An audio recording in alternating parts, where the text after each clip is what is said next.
Leo ninayo furaha kubwa kumtangaza mshindi wa gari aina ya Nissan X-Trail. Sisi kama familia tulijisikia vizuri. Napendelea kucheza Aviator na 740. Nawaambia waendelee kucheza, washinde kama dadangu alivyoshinda. Gari inayofuata huenda ikawa ya kwako kupitia pmbet.co.tz. Wote tunajua kwamba shirikisho la soka Tanzania limefanya kazi nzuri kwa kipindi cha miaka 4 iliyopita chini ya rais wa shirikisho Wallace Karia, na sisi kama Tanzania tukiona uchaguzi kama hivi wa shirikisho la soka unakuja tena kwa mara nyingine, tunavutiwa kuchukua fomu katika nafasi zilizowekwa, kwa sababu kuna vitu tunataka tuongezee katika shirikisho la soka hapa nchini Tanzania. Kwa hiyo kwa mpira wetu unavyoendelea, ni vizuri sana kwa watu kuendelea kutoa mchango zaidi na zaidi, ili mpira wetu uweze kutoka katika sehemu moja hadi sehemu nyingine. Mafanikio ni mengi na tunaamini kabisa kwamba bado tunahitaji kutoka katika hatua moja kwenda hatua nyingine, ili mpira wetu uweze kufanikiwa zaidi.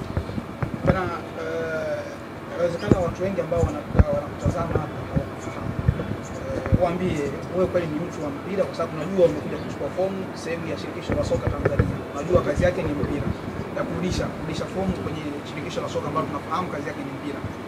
Tuwathibitishie watu kweli wewe ni mtu wa mpira. Ndio, ni kweli, na hicho ni jambo ambalo limenisukuma niwaambie kabisa kwamba mpira mimi ni passion yangu, kwa sababu ukiwa na qualities za uongozi ila hauna passion na mchezo, inakuwa ni ngumu kuongoza huu mchezo.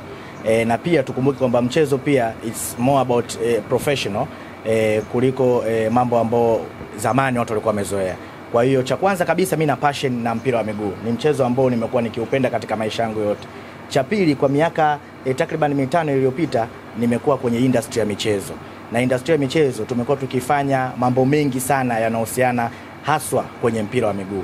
Na ndio maana nimewiwa na nimeona ni vema kabisa nije nirudishe kuchukua fomu na kurudisha fomu kwa ajili ya kugombea kamati tendaji katika mamlaka ya shirikisho la soka hapa nchini Tanzania.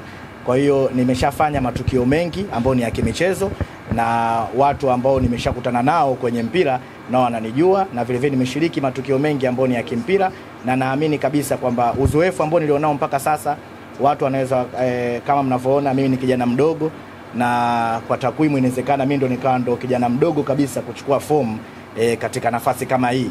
Ila niwaambie kabisa football right now it's a serious business.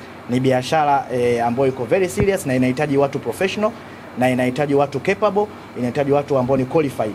Kwa hiyo hakuna kitu ambacho unaweza kuchukulia poa kwa kuja kuchukua fomu na kurudisha fomu kwenye hatua kama hii. Na ndio maana nimejitokeza, kwa sababu naamini kwenye uzoefu nilionao mpaka sasa kwenye taasisi mbalimbali ambazo nimeshafanya kazi, nimefanya kazi kwa uweledi wa hali ya juu, basi tunaamini kwamba tuna msaada mkubwa sana katika kuendeleza soka la nchi.